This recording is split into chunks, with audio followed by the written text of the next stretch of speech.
Hi there, this is Maths with Angela. So what we're doing today is place value. So here we've got, for question 1, we have round the number 37.62 to the nearest whole number. So what does that mean? It means that I only want the whole bit, not the decimal bit. But we need to use our rounding rules, okay? And our rounding rules state if the number after the decimal, if I'm rounding to the nearest whole number, is 0.5 and above, so if it's 0.5 plus, okay, then you round up to the next whole number.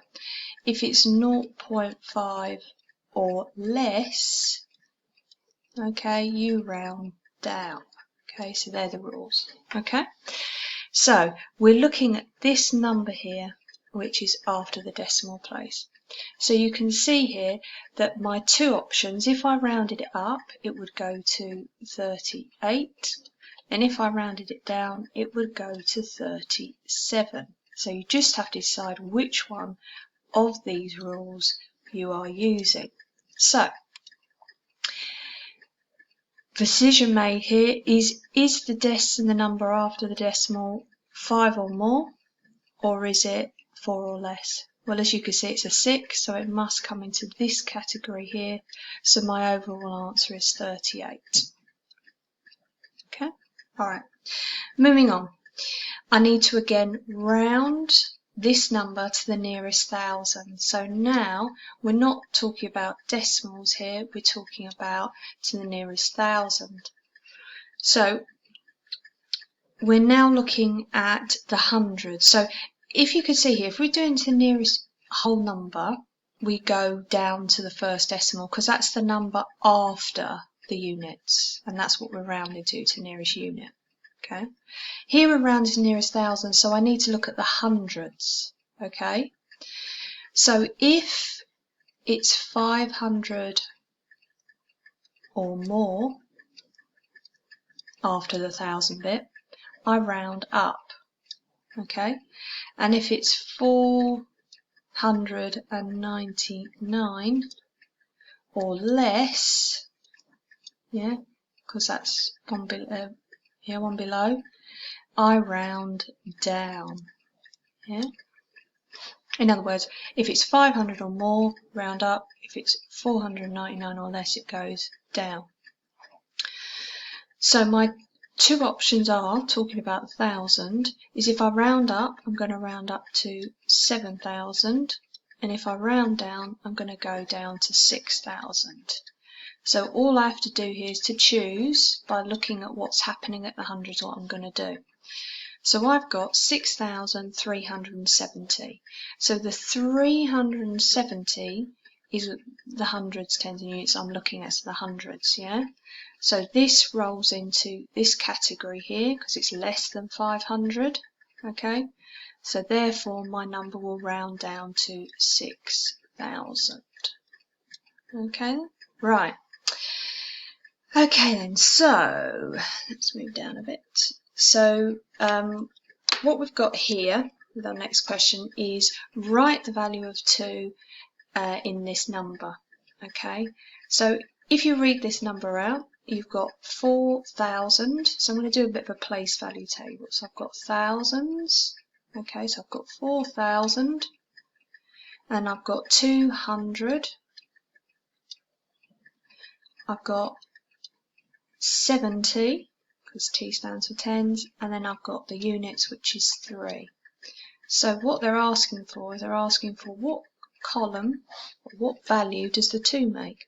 Well, the 2 is in the hundreds, yeah? So my answer is 200.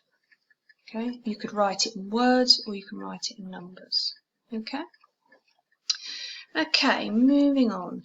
The next one I have here is about ordering decimals smallest to largest. Okay, so I find when I have to order decimals, I like to write them in order underneath one another. Okay, so I've got 0.6, okay, That's my units and my first decimal. And then if I line up the other one, 0.672, see it's slightly longer, but they still have the same first decimal.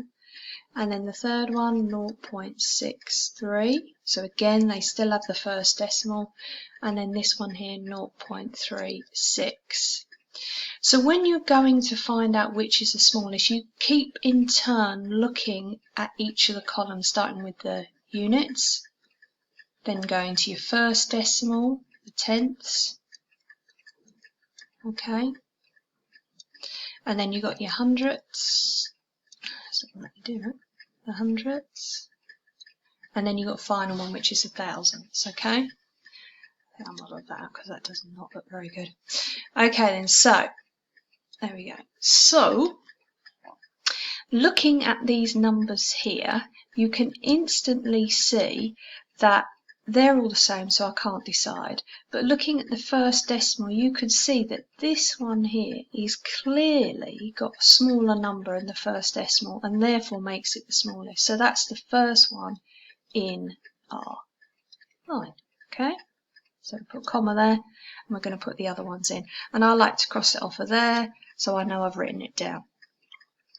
Now, looking at the last three numbers, I've got 0, 0, 0, that's the same. I've got 6, 6, 6, which is the same. And then I've got this one here. Now, because the first decimal is the same, I have to go to the second decimal to see which one is the smallest. Now, is this one the smallest with nothing there? Okay, the 7 or the 3?